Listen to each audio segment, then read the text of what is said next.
The National School of Government exists as the centre of excellence for learning and development across government and across the wider public sector. We face today's challenges, which are great, by being very well plugged into central government, but it is beyond central government now that we operate, and so therefore we're working with agencies, with not-for-profit third sector organisations, where we're concerning ourselves with the whole system of delivery, from policy right the way through to the front line, whether it be in education or healthcare or policing. So I think our consultancy work is obviously about learning and development interventions, but its most appropriate and most important work is around organisational design and delivery. We believe in developing resourceful humans. So I think there's three things: developing, resourceful and humans. Developing is not about force-feeding people, it's about providing people an opportunity to develop and to share things with other people so that it's not coming from us but we're there to facilitate it. Resourceful, well, in these days of fast food learning, Google learning, people want things quick, and we can do that, and we provide resources online, but we also want to provide that sort of deep and rich learning experience which people can't always get.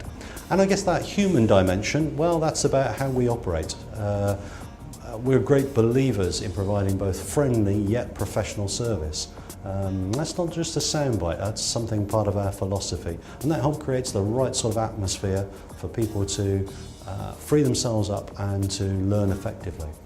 A current big project for the Sunningdale Institute is the evaluation of capability review, the biggest management improvement initiative that's going on in government at the moment, and the Sunningdale Institute's been asked to evaluate it. Well, we've got a process of linking into the National School, so National School people can benefit from that work, can increase their understanding of what government needs, and then can make their services available to government departments. So there's a good sort of virtuous circle going in there of mutual reinforcement and improvement.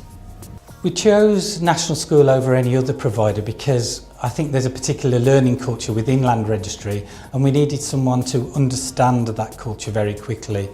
National School showed that they could do that. They already had a very good reputation within our organisation, so people within Land Registry were attracted to joining the programme.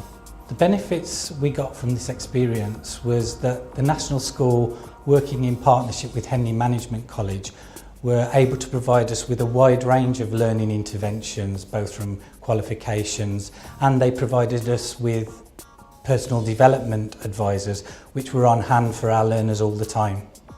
Well, I think we have a rather unique recipe when it comes to our leadership development. What we do is we take the best, in essence, from across the UK and the world to come and deliver on our programme, so we can be assured that what we're doing is excellent quality and that is meeting a whole range of different needs. So we deliberately run programmes and deliver products that meet that wider cross-cut across the whole of the public service, and that's really critical because the needs of citizens aren't met by any individual silo or department, so it's essential that we do that. In looking at the makeup of the very top of the civil service, 500,000 civil servants, we found that there wasn't enough representation of people from black and minority ethnic backgrounds, women or people with disabilities. So targets were set to improve that representation by 2008 under something called the 10-point plan for diversity for a civil service. This is important because in a world-class modern civil service, we really need the top leaders to reflect those people that they serve. And we know that the UK is becoming a much more increasingly diverse country. I would most heartily recommend the top management program at the National School of Government because we need, as public servants, to have a global perspective. So to come across and to meet with colleagues who have a totally different perspective, both from the public and the private sector, brings that richness of perspective that we will need to solve the problems of this world.